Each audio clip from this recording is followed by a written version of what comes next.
പ്രിയപ്പെട്ടവരെ, ഈ എബോള ഭീഷണിയുടെ പശ്ചാത്തലത്തിൽ ഇന്ത്യയിലേക്കുള്ള യാത്രക്കാർ സ്വയം സാക്ഷ്യപ്പെടുത്തിയ ഫോം സമർപ്പിക്കണമെന്ന് കേന്ദ്ര സർക്കാർ പറയുന്നുണ്ട്.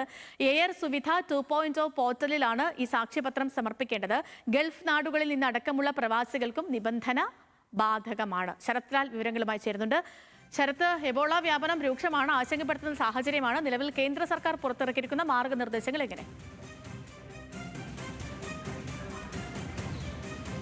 സേതുലക്ഷ്മി, കേന്ദ്ര സർക്കാർ വളരെ ഗൗരവപരമായിട്ടാണ് ഈ കാര്യങ്ങൾ വീക്ഷിച്ചു വരുന്നത്. കേന്ദ്ര ആരോഗ്യ മന്ത്രാലയം തന്നെ ഇപ്പോൾ മാർഗനിർദ്ദേശങ്ങൾ നൽകിയിരിക്കുകയാണ്. പ്രധാനമായും ഗൾഫ് രാജ്യങ്ങളിൽ വരുന്ന അടക്കമുള്ള വിമാനയാത്രക്കാർ സ്വയം സാക്ഷ്യപ്പെടുത്തണം. അതായത് ആഫ്രിക്കയിലോ എബോള ബാധിത പ്രദേശങ്ങളിലോ പോയിട്ടുണ്ടോ, അല്ലെങ്കിൽ എബോള ബാധിത അല്ലെങ്കിൽ അതിൻ്റെ ലക്ഷണങ്ങളുണ്ടോ, അത്തരത്തിലുള്ള കാര്യങ്ങളൊക്കെ സാക്ഷ്യപ്പെടുത്തേണ്ട കാര്യമുണ്ട്.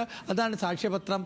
അതാത് ഇമിഗ്രേഷൻ ഫോമോ അല്ലെങ്കിൽ അതാത് വിദേശ വിമാന കമ്പനികളോ ഇന്ത്യൻ വിമാന കമ്പനികളോ പിന്നെ വിമാനത്തകത്ത് വെച്ച് തന്നെ ഇമിഗ്രേഷൻ ഫോമിനോടൊപ്പം ഈ സാക്ഷ്യപത്രവും കൂടി വിതരണം ചെയ്യണമെന്നാണ് കേന്ദ്ര ആരോഗ്യ മന്ത്രാലയം നിർദ്ദേശിച്ചിരിക്കുന്നത്.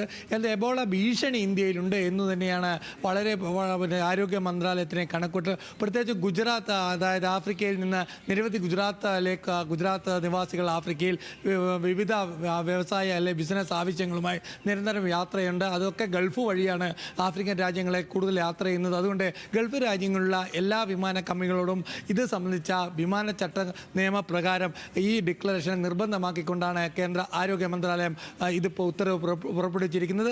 ഏതായാലും കേരളത്തിലടക്കമുള്ള കേരളത്തിൽ പോലും ഇത് സംബന്ധിച്ച ജാഗ്രതാ നിർദ്ദേശം കേന്ദ്ര ആരോഗ്യ വകുപ്പ് നൽകിയിട്ടുമുണ്ട്. ശ്രീലക്ഷ്മി.